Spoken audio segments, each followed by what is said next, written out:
Welcome to ClueCon Weekly. Join us every Wednesday to learn about the latest cutting-edge developments in the real-time communications industry. ClueCon Weekly is brought to you by FreeSwitch Solutions. Get support and professional services directly from the creators of the FreeSwitch open source project, solving your issues in the most efficient, stable, and scalable way possible. Get the FreeSwitch advantage. Visit freeswitch.com. Also brought to you by ClueCon, the premier technology conference for developers by developers. Join us every summer in Chicago. ClueCon kicks off on Monday with our annual hackathon, The Coder Games, followed by 3 days of technology-rich presentations discussing telecom, WebRTC, and IoT from developers around the world. To learn more, visit ClueCon.com or call 877-74-A-CLUE.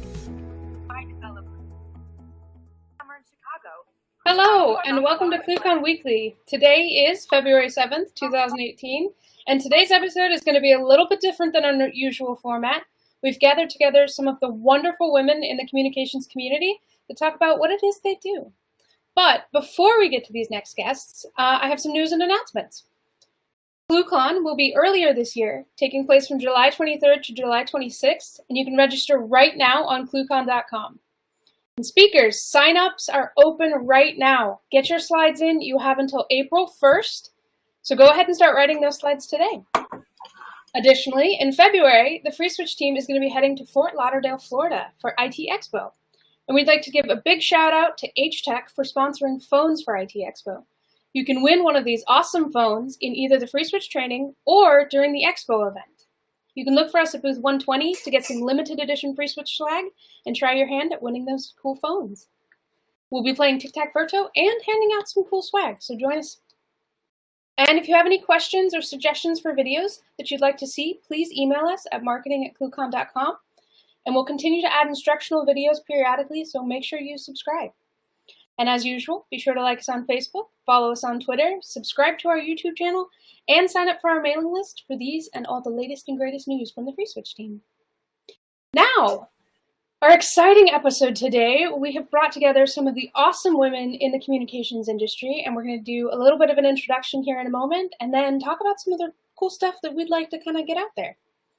To start, I'm Kathleen. I am part of the FreeSwitch team, and I do the public relations, and I help plan and coordinate ClueCon. I'm sure you've seen me on ClueCon Weekly before, and at a few various other things. So that's what I do. Sharon? I am Sharon White, and I take care of internal operations at FreeSwitch. And I also organize, excuse me, all of the ClueCon logistics, everything from sponsors and speakers and scheduling everything. So that's me. Let's see, Mira. Hi guys, I'm Mira, and I've been with the VoIP team since 2006. I am currently responsible for the strategic and operational planning. Up until last year, I was responsible for some things together with the CEO, so we were kind of sharing the CEO tasks. I work closely with the project management teams. I work closely with the legal teams, with the administrative teams, with the sales and the marketing. Well, actually, I do everything here except for the coding. But I'm not alone here today. I don't see my colleague here, but he will probably be joining in later today. And I'm going to head this to Suzanne. Okay, thanks, Mira. I'm Suzanne Bowen, and as you can see, I'm the oldest one here. I've been in IP communications since 1995. I'm the VP for DIDX and a co-founder. I specialize in marketing, business relationships, and events management.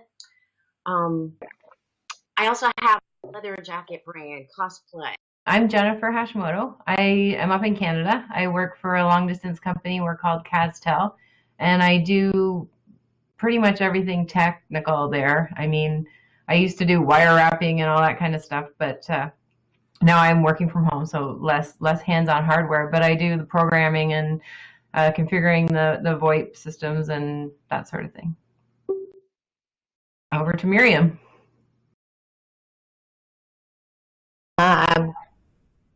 My name is Miriam. I'm the head of marketing over at 2600 Hertz, which is a smaller telecom company that focuses on cloud-based VoIP systems, soft switch services, actually a ton of stuff really.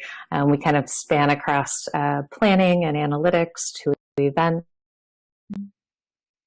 So we kind of do a little bit of everything. And then I also have my colleague Isabel Balash.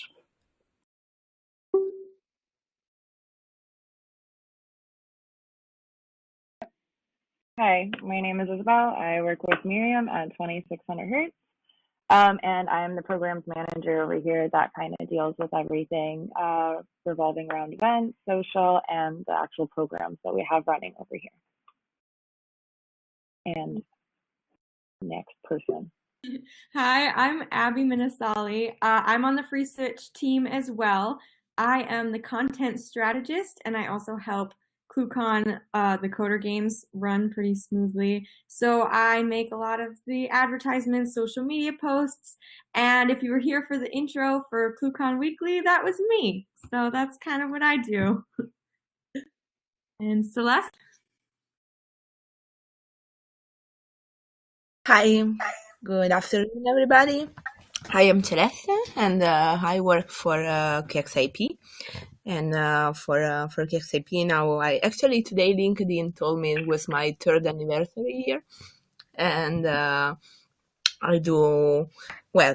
work in the management of the company, director of the sales, and I'm involved with the project management, internal, and with the customers. And during this period of the year, I am fully involved with the organization of the OpenShift Summit.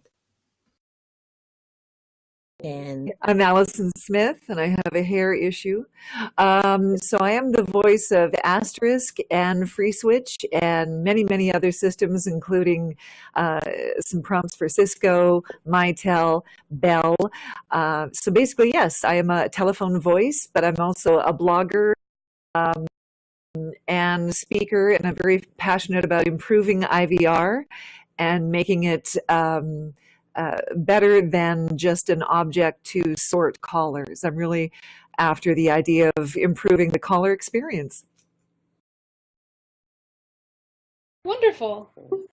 So as you can see, there are plenty of women. There are out there. We are in communications, and you just maybe not seeing us all that much. And one of the very first things we'd like to talk about is how to get more women involved in tech and do outreach to kids. Start reaching out a little bit earlier. We can kind of bring in more youth and get more people involved. Jennifer, did you want to start on that? Sure. My first thought was like, one of the reasons why it matters if there's girls in tech. And I think it's because the way things are going right now with technology, our jobs are evolving, so we have to evolve. And I mean, as women, if we want to be able to be employed in the future, we're going to need to be able to do the jobs. Factory work, manufacturing, and that's all going to be robotics. So instead of being able to make the stuff, we're going to have to be able to fix the robots that are making the stuff.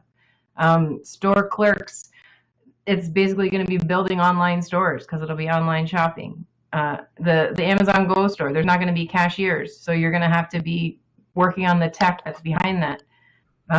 Even secretaries or admins, the traditional woman job is you have to be able to, they're getting replaced by voice assistants, some of them. So you need to be able to write skills for Alexa or Google Home or things like that. Basically, I think if we want to stay employable, we need to have a tech background. So we need to get in there. Definitely, makes sense. One of the things in order to do that, I think, is reaching out earlier. Getting engaged with kids a lot sooner with tech kind of allows them to develop an interest from an early age. And one of the things that we kind of like to do is, have activities that parents can maybe take home from conferences and do with their children, swag little toys or things like that you can, spark an interest with them early with games and app development. You know, kids these days are on iPads all the time or iPads all the time, playing different apps and different games, and you know, maybe they have no idea that they could design their own. So I think starting early, getting the skills earlier that they'll need to then translate into workplace, and maybe they'll find something they love that they can turn into a job. And I think that's kind of a cool thing. The other thing is maybe we don't need to, you know, tech is interesting. Everybody finds tech interesting. We don't need to, you know, make it pink for girls to get involved. I think just access, you know, video games and things like that, having them, you know, play them as kids, they'll keep playing them and keep being interested in them as they grow up. And I think that's kind of something we can do on our end. Just a little bit more outreach on that side. Mm-hmm. Would anyone else like to, you know? I would like to just say, I know I already spoke, but last time we had this conversation, I was kind of like, what's the problem? Like, girls are in tech. So, but the other day I was talking to my neighbor. He teaches at a college. He teaches a computer security class. And I was like, you know, like, it's not a big deal anymore, right? You have girls in your classes? And he laughed his head off. He's like, are you kidding? There's like no girls in the whole program teaches a computer. There's none. So I think you're right. Like, it is a thing. We have to keep working at it. It's good to encourage them to do it. And I this isn't really fit, but I did want to thank Simwood at ClueCon because they brought some shirts that were cut for women, and I brought one home for my daughter. She's 12. And at first she was like, you know, oh, gee, thanks, Mom. You got a free T-shirt for me. But she's been wearing it, and it's actually one of her favorite shirts. And I so love to see her walking around, like going out with her friends and stuff. And she's got a shirt, and it says SIP Engineer on it. And I just think that's great. Yeah. But, yeah. Yeah, that's fantastic. And I think things like that, you know, just getting the kids interested a little bit earlier, it's great. Because maybe she'll go on to take an interest and become a SIP engineer later in life. So that's cool. You know, I'd like to chime in. I think the last time we had this conversation, I'm remembering the last Women in VoIP call. I'm in a little bit of a different position in the industry because I definitely feel very valued, and the men that are at the conferences and the men that I work with on a daily basis, recording prompts for them, they're extremely respectful and receptive of me. But I'm just sort of wondering if perhaps other women who do kind of more mainstream tech stuff, is there hostility about women being in the industry? Do you find that you're not received well, or there isn't a feeling of welcoming? I just kind of like to get a snapshot of what it's like to be a woman doing kind of a technical thing in VoIP. I think that actually brilliantly leads into our next sort of point, that women can do math too, and you know, the stereotypes are not always sort of accurate. Abby, I think you had some good points on that. Oh yeah, so I was thinking about it last night, just getting ready for this call, and I feel like the reason a lot of women aren't in the technology industry or taking a lot of STEM classes is just because we're taught that we're not going to be good at it. And that comes from like elementary school and middle school. Like, I don't know about you guys, but I remember specific teachers who told me that I probably wouldn't be good at math, like to my face, and they didn't even know me yet. So I think definitely getting a head start on children is a good way to go, because I think the biggest obstacle is just feeling like we won't fit in. But that being said, I think that's more of a cultural thing than specific people. And I'm relatively new to the industry, but I haven't noticed any direct hostility. It's more of just hesitance because it's new for us, if that makes sense. I don't know if you guys have faced any direct obstacles from your peers, but I haven't. Yeah, but there's like a lot of stereotypes that women are more empathetic and men are more technical just by their biology, which is really just a stereotype and damaging to both sexes, not just women. Because I mean, no functioning human being only uses one side of their brain. We need both at the same time. So really, yeah, the stereotypes are just hurting both of us. Yeah, I and feel like I was just going to add on to that, where I feel like there's a stereotype thing, but then I think I'm personally speaking, looking at some of the tech opportunities going through my career and starting young and kind of building my way through it, it was almost a little intimidating, because I think when you look at tech, you're thinking, okay, you have to do programming or you have to really be deep into mathematics. And we kind of segmented it and not realize that those are just components of tech.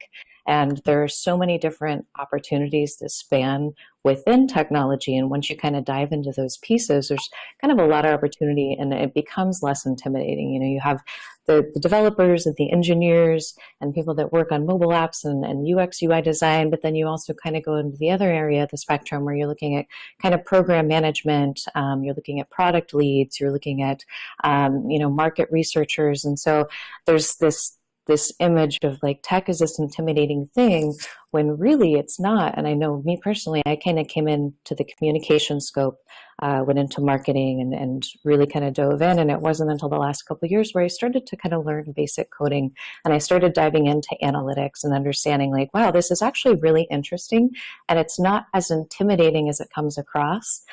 So I think if we also break the stereotypes of, it doesn't matter, what your background is, how old you are, you have these opportunities, and they're really not that challenging. And I think by getting together and doing calls like this, or teaching our children kind of in an earlier age, we're giving them a platform to break through this almost like fear of it being overwhelming, because you can start at a younger age and teach coding and video games and just even puzzles and certain things, putting together and using your mind and realizing it's more just about problem solving and thinking. And there's a lot of other women and people in general really that are doing these things. So we should open up the conversations. And that way people feel less intimidated and don't feel like, well, I only kind of know this and I was only really good at this, without really ever exploring and trying these other options.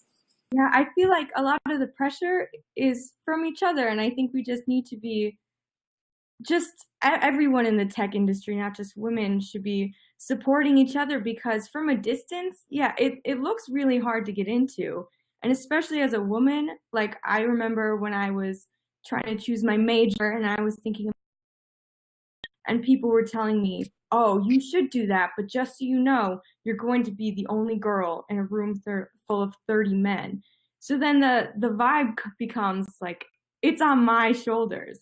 Like if I fail this physics class, I'm failing all of womankind, and because I'm the only representing, but that's such a dangerous narrative. So yeah, I totally agree. I think we should be pushing more support for each other and welcoming people into the industry, rather than oh, you are the woman who will represent all of women in tech because you're in a math class. Like, it should be fun.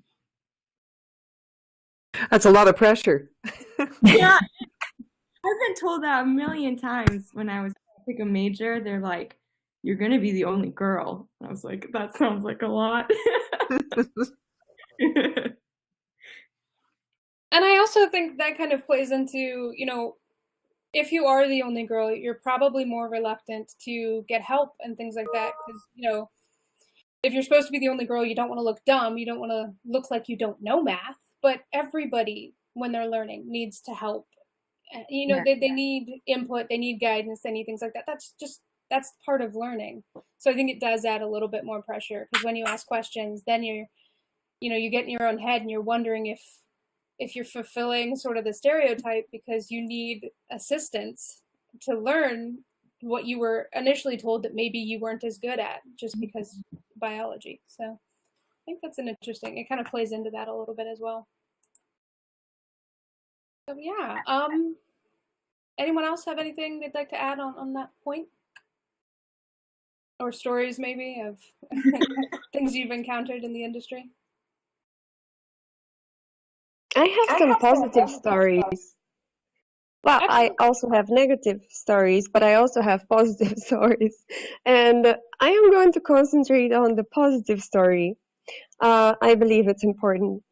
Um, we all come from different backgrounds, culturally or financially, but um, I had the feeling that the people gathered here, we have the opportunity to express um, our knowledge to do what we do right now. Now, there are some places around the world, or you know, other situations where women or specifically girls aren't able to get here. Now, there are many, many reasons, but if we walk outside of these reasons and if we kind of start thinking about what we can do about it, I have a good example. When I first started working here at Zoiper, I do remember having other women around. They were mainly on the administrative side. And I believe that out of 60 people, initially when we started, we were just a couple of people. But anyway, further on, out of 60 people, we were just 3 women. Right now, 20% of Zoiper is represented by women. And I'm very proud to say it. I'm extremely happy to notice that for the latest years, I noticed that we have more and more women coming to interviews for development positions, for engineering positions. I'm extremely happy to see this. And they're good. And we do have some female developers right now who are extremely good developers, and they're very well accepted by the male dominated teams. So I just wanted to give this as an example. It's something really good, and I think that we should concentrate on the positive. I do have some negative ones, and I will mention one of them. Maybe it will set the tone for the next topic that we want to discuss. Generally, after a talk that I have on a conference somewhere around the world, I generally expect to be discussing the topic that I am presenting, whatever I am presenting at that moment. I am not really expecting to be discussing my outfit or any body parts. But sometimes it so happens that the topic I had spoken about is not as interesting as my physical, representment. I would suggest to both men and women to first appreciate, especially in a business environment, what the person has to bring in as business value, and then, in a non-casual environment, do everything else that they want to do, which is, of course, socially acceptable. Yeah, definitely. I think the idea is we're kind of all at this conference because we're interested in tech and excited about tech. So maybe during the conference, focus on that. Yeah, I think that's a good idea. All right. Anyone else have anything they'd like to share before we kind of move into the next sort of topic?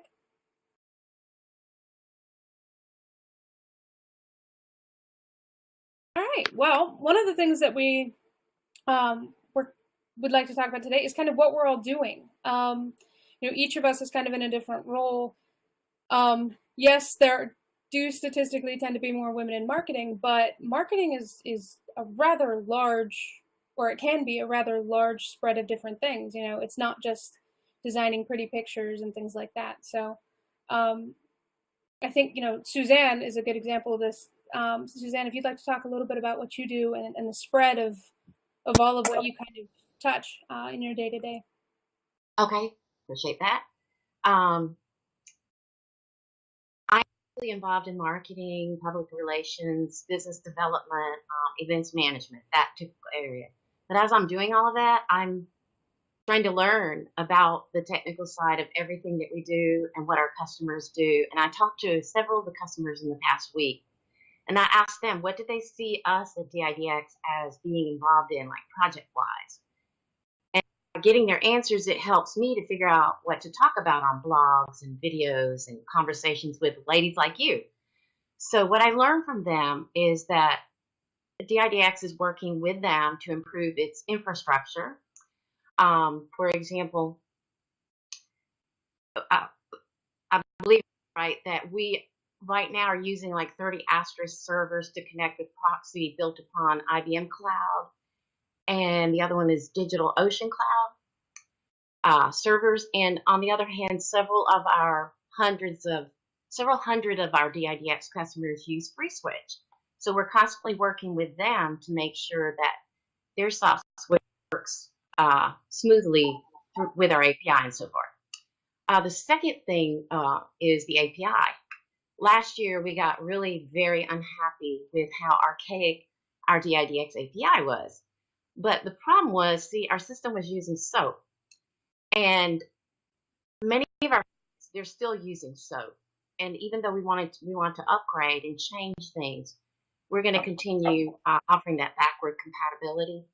But our new API that we are working with is called, hope I pronounce it right, RESTful. And so then that way we can provide both JSON and XML support. We changed appearance. I don't know if you remember the bumblebee look we used to have. It was black and bright yellow and red. And now we switched to this turquoise, black, and white, okay? It's in our interface and on all of our marketing material, both physical, offline, and online. I'm just really enjoying finding who's doing what in the industry, and part of what we think is important, and you probably will see this in my history with VoIP since 1995, that even early on I was producing audio podcast interviews and video interviews and sharing what's new and who's keeping on, which is what David Duffett always says, that you need both sides. So in a few words, that's what we're working on right now. Wonderful. Wonderful.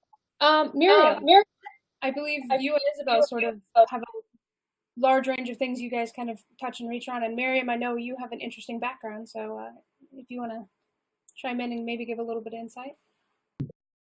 We kind of do a little bit everything on this team, I will say that. When I came in, there was very kind of minimal structure set up. We didn't have a lot of systems in place, at least from how we're talking to the outside world, how we were measuring people coming to our site, how we were educating the industry on what our product does. And so we've kind of dove in various components from, product management and developing collateral and materials that can be explained to all levels, to diving into trainings, to also working with system integrations. How do we continually make things more efficient? How are we measuring how people learn about us? It's not just you send out a tweet or you send out an email. It's really stepping back and looking at all the different analytics on how people engage, what people are looking at, understanding the industry, what are the hot technologies, what are the things that people are getting excited about. So it's fun because we say marketing, and I think you made a good point where there's so many different pieces to the spectrum where even now I know Isabel is doing a lot with the community, and that's not only engagement, but it's also a lot of back-end system integration, and then always looking at how we can evolve and keep the systems talking to make it this seamless experience for anybody that encounters our brand. I come from a little bit of a technology background. I worked at Oracle for a little bit and then went on the social side. It's not just a single scope. There's really so many pieces to it. And I really do feel within telecom, it's a very intricate industry and there's so many pieces and it's very segmented, and a lot of the technologies are a little archaic, and we're now kind of shifting into this space where we're moving into new innovations and the cloud is really flourishing. So there's this really big learning opportunity to see, wow, technology is everywhere. We're surrounded by it, and we're in a really instrumental phase of how we can dive into it. that kind of covered everything. But Isabel, I don't know if you want to jump in on anything that you kind of cover and you do, because I know you have a huge spectrum of things you touch. Oh, yeah, I needed to unmute myself, excuse me.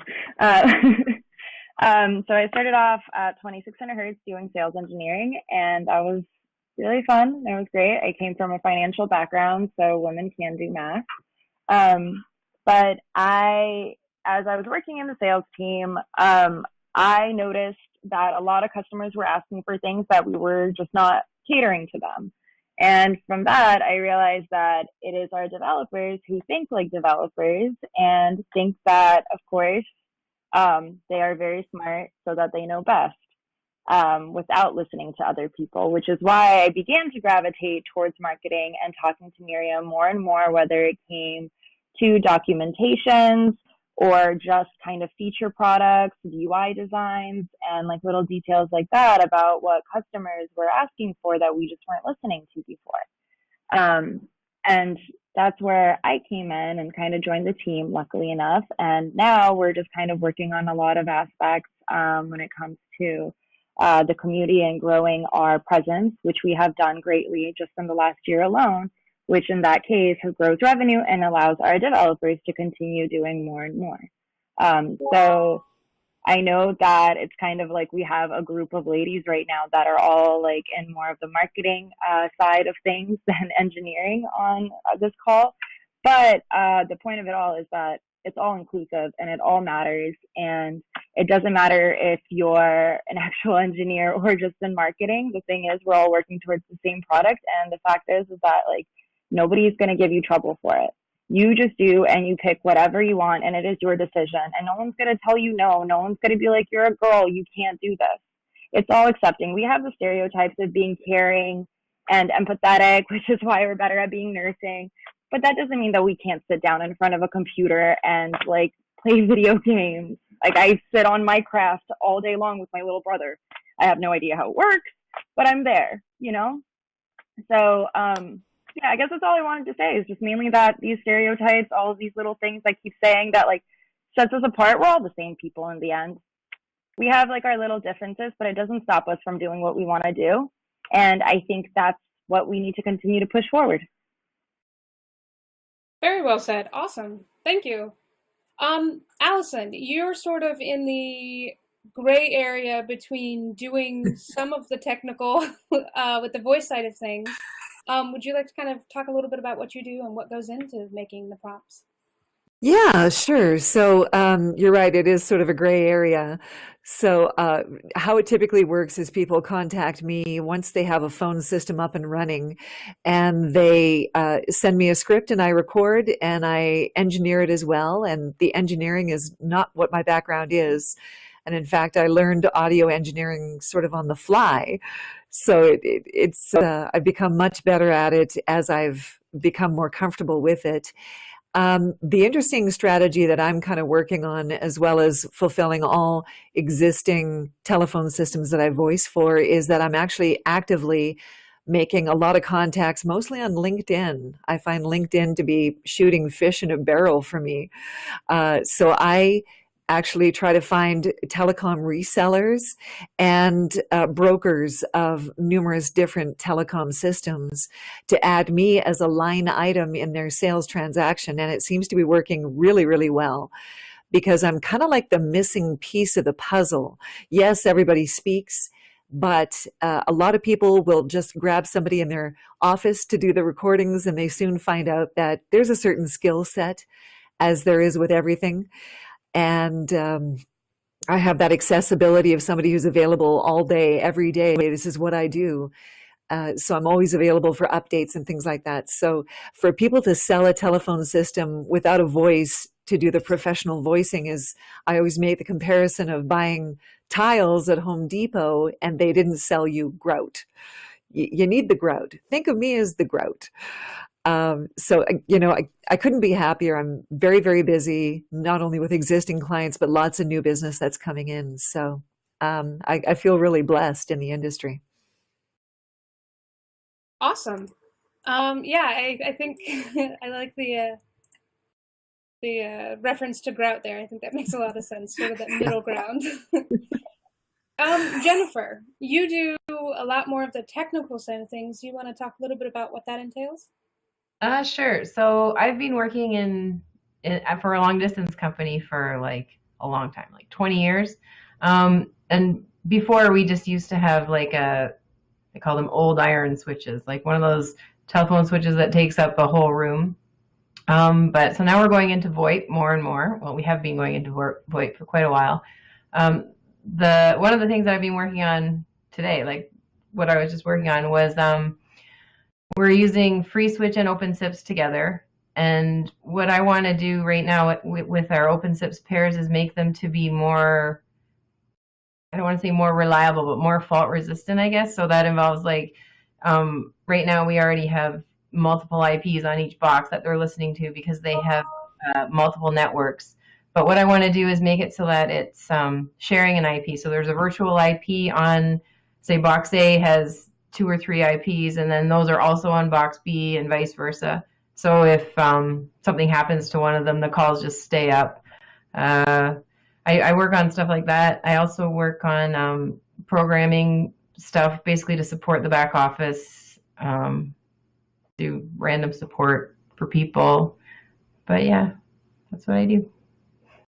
Awesome.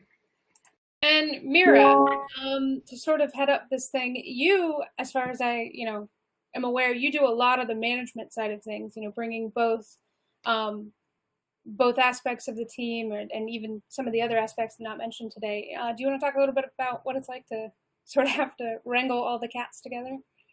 Yeah, of course. When I first started, I really honestly didn't know anything about what was happening here. I really had to start from AB. And the reason I joined in was I was fascinated by the team itself, but also I was fascinated by the technology that I didn't know anything about. So the first thing I had to do is I had to set up a server, an account on a server. And I didn't know anything about that. And it was very, very intimidating. And this sort of, with me personally, it was a challenge that kind of kicked me into working more and more, and it motivated me. Now, I understand that this is not the same for everybody else, and it could be it could kind of be a turn down and a set off, but if we're able to accept the challenges, then we're able to grow what we're good with and what we're good in. Now, I realize that I will not be setting up servers and accounts on servers, VoIP accounts on servers, because it was really boring. At a certain moment, I was worried that I'm going to restart a server when I shouldn't.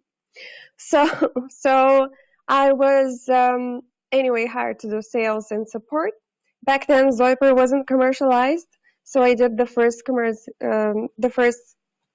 commercial everything for Zoiper, and then we started growing, and I switched out of sales, and this is when the team came in into supporting me, and it was again one of those moments that kind of sets the tone until now, where I had such a challenge understanding what's going on and why the development is taking as long as it is taking, and why I cannot kind of understand why such a small thing is supposed to take such a long time.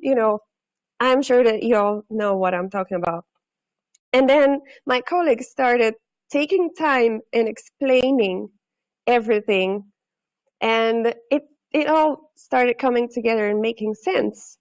And this little exercise there into me trusting them to explain and them trusting me to understand, it built up the team so that I was able to become the glue between the developers, the clients, and the management until I became the management, when I was the glue between myself, the development, and the project managers, and and of course the administrative teams and the legal side of the things and the regulators and everything.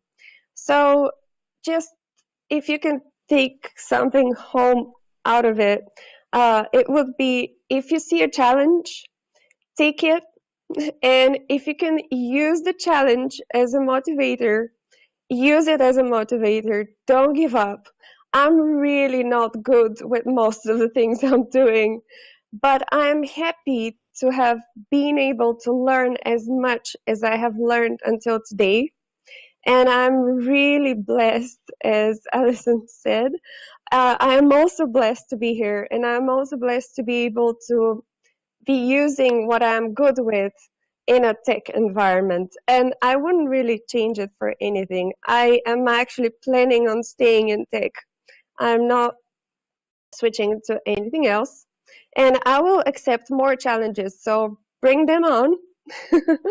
Bring me everything that's difficult, and I will use it and I'll learn. So I think that that's how we are going to motivate girls, or not just girls, but anybody who's not confident enough to just start and really do things. Fantastic and incredibly motivating. I feel like I should go out and do a bunch of really cool stuff now. Thank you. That was awesome. Abby, you have a particular insight being new to the industry. Do you want to talk about some of the things you're excited about and what it's like being sort of new? Yeah, so I am very, very new. I started like a year ago, and I've really just been learning as I go. And I've always been really interested in science, but I'm a very creative person, like as in working with my hands in art, and I'm actually just about to graduate with a degree in acting and theater. And so it's a little weird that I ended up in tech, but it really actually makes a lot of sense when you think about it. Of course, my dad is one of the founders of FreeSwitch, so I've been hearing about it for a long time. So really, it's just been a part of my life. And, being in my age group, computers were new to me when I was a kid, but I've been around them my whole life. And just like the kids now are playing on iPads all the time. So really for me, technology is just a main part of my life, and I don't really think twice about it.